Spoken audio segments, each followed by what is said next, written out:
বন্ধু বান্ধৱীসকল স্বাগতম জনাইছোঁ ট্ৰু জব চেনেলৰ অন্য এটা গুৰুত্বপূৰ্ণ ভিডিঅ'লৈ। বন্ধু বান্ধৱীসকল, পুৰবী ডায়েৰীৰ পৰা এটা বিজ্ঞাপন আহিছে। এই বিজ্ঞাপনটো লৈ আজি মই আপোনালোকৰ ওচৰলৈ আহিছোঁ। ইয়াতে আমুল কোম্পানীৰ যিখিনি পদ আছে, পদসমূহৰ সবিশেষ জানিবৰ কাৰণে আপোনালোকে ভিডিঅ'টো শেষলৈকে চাব। বন্ধু বান্ধৱীসকল, আপোনালোক যদি মোৰ চেনেলত প্ৰথমবাৰলৈ আহিছে তেনেহ'লে চেনেলটো ছাবস্ক্ৰাইব কৰি কাষতে থকা অল নটিফিকেশ্যনটো অন কৰি দিব। আহক আমি আজিৰ ভিডিঅ'টো আৰম্ভ কৰোঁ। নমস্কাৰ বন্ধু বান্ধৱীসকল, এইটো বিজ্ঞাপনটো আপোনালোকে দেখিছে পুৰবী ডায়েৰীৰ পৰা প্ৰকাশ কৰা বিজ্ঞাপন হয়। এই বিজ্ঞাপনটো প্ৰকাশ কৰিছে 9 এপ্ৰিল 2025 তাৰিখত বিজ্ঞাপনটো প্ৰকাশ হৈছে। বিজ্ঞাপনটো west Assam milk product cooperative union লিমিটেডৰ পৰা আহিছে, অৰ্থাৎ আমুল কোঅপাৰেটিভ প্ৰাইভেট লিমিটেডৰ পৰা এই বিজ্ঞাপনটো আহিছে। গতিকে বন্ধু বান্ধৱীসকল, ইয়াতে পদসমূহ আপোনালোকে চাওক, কি পদ আছে মই পদসমূহৰ সবিশেষ আপোনালোকক জনাবলৈ চেষ্টা কৰিছোঁ। ইয়াতে আপোনালোকৰ অনলাইন এপ্লিকেশ্যন বিচৰা হৈছে। এইটো আপোনালোকে দেখিছে online application on contract basis in initial period of 2 years। আপোনালোকৰ এই পদসমূহৰ কাৰণে 2 বছৰৰ কাৰণেহে ইয়াতে পদসমূহ বিচৰা হৈছে। গতিকে 2 বছৰৰ পিছত আপোনালোকৰ এক্সটেণ্ড হ'বনে নাই এইটো কথা ইয়াতে উল্লেখ কৰা নাই, কিন্তু ইয়াতে 2 বছৰৰ কাৰণে লিখিছে। গতিকে পদসমূহ আপোনালোকে চাওক। প্ৰথম আমি যিটো পদৰ কাৰণে আহিছোঁ, প্ৰথম পদটো আপোনালোকে চাওক এছিষ্টেণ্ট। এইটো ডায়েৰী অপাৰেটৰ হয়।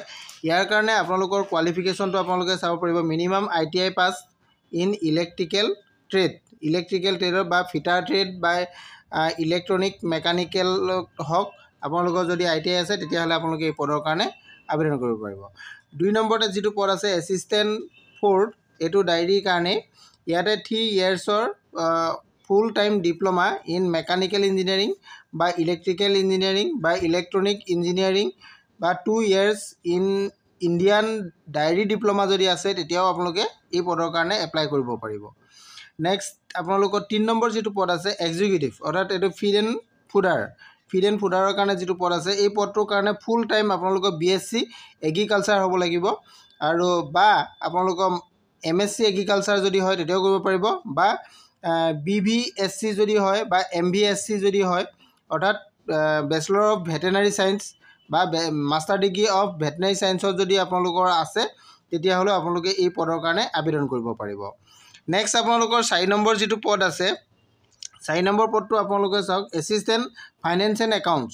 এইটো ফাইনেন্স এণ্ড একাউণ্টছৰ পদ। এই পদটোৰ কাৰণে আপোনালোকৰ BCom বিচৰা হৈছে। ইয়াতে BCom যদি হয় তেতিয়াহ'লে আপোনালোকে এই পদটোৰ কাৰণে আবেদন কৰিব পাৰিব। নেক্সট আপোনালোকৰ আছে যিটো 5 নম্বৰ পদ আছে executive finance and accounts.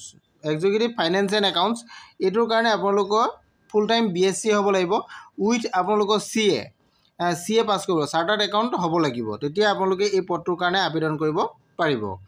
Next আছে এনালাইচিছ পদ আছে এটা। ইয়াৰ কাৰণে MSc লাগিব আপোনালোকৰ কেমেষ্ট্ৰি বা BTech ডায়েৰী টেকন'লজি যদি আপোনালোকে BTech কৰিছে তেতিয়াহ'লে আপোনালোকে এই পদটোৰ কাৰণে আবেদন কৰিব পাৰিব। আৰু পদসমূহৰ আপোনালোকে গোটেইখিনি পদ দেখিলে, ইয়াতে 6টা বিভাগত পদ আছে। এই পদসমূহৰ যিখিনি প্ৰয়োজনীয়খিনি মই আপোনালোকক কোৱালিফিকেশ্যনটো কৈ দিলোঁ, বাকী আদাৰ্ছখিনি ইয়াতে আছে, এইখিনি আপোনালোকে চাই ল'ব পাৰিব। গোটেইখিনি কথা ইয়াতে উল্লেখ আছে। আপোনালোকৰ দৰমহা কিমান দিব আৰু কিমান আপোনালোকৰ ইয়াতে দৰমহাটো পাব, এই সবিশেষ ইয়াতে উল্লেখ কৰা আছে, এইটো আপোনালোকে চাই ল'ব পাৰিব। আৰু এই বিজ্ঞাপনটো বিচাৰিলে আপোনালোকে আমুলৰ যিটো অফিচিয়েল ৱেবছাইট আছে, এই ৱেবছাইটত গৈ আপোনালোকে বিজ্ঞাপনটো ডাউনলোড কৰি ল'ব পাৰিব। এইটো লিখা আছে recruitment.purobee.coop/jobs। এই ৱেবছাইটত যদি আপোনালোকে যায় তেতিয়াহ'লে তাতে আপোনালোকে বিজ্ঞাপনটো পাব আৰু তাৰ পৰাই আপোনালোকে অনলাইন আবেদনো কৰিব পাৰিব।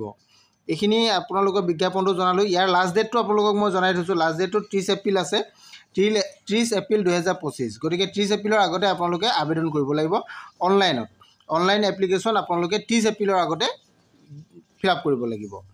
এইটো আপোনালোকক জনালোঁ। ইয়াৰ বিষয়ে সবিশেষ যদি আপোনালোকে আৰু জানিব বিচাৰে তেনেহ'লে এই অফিচিয়েল ৱেবছাইটত যাব, তাতে গ'লে আপোনালোকে বিজ্ঞাপনটো পাই যাব আৰু ইয়াৰ সবিশেষ পোষ্টবিলাকৰ ডিটেইলছ আৰু অলপ ডিটেইলছকৈ আপোনালোকে চাব পাৰিব। আৰু যদি বিশেষ জানিব বিচাৰে তেনেহ'লে মোৰ ভিডিঅ' শেষত কমেণ্ট কৰিলে ময়ো জনাবলৈ আপোনালোকক চেষ্টা কৰিম। আজিৰ ভিডিঅ'টো ইমানেই আছিলে। ভিডিঅ'টো যদি ভাল লাগিছে তেনেহ'লে লাইক, কমেণ্ট, শ্বেয়াৰ কৰি দিব। Thank U.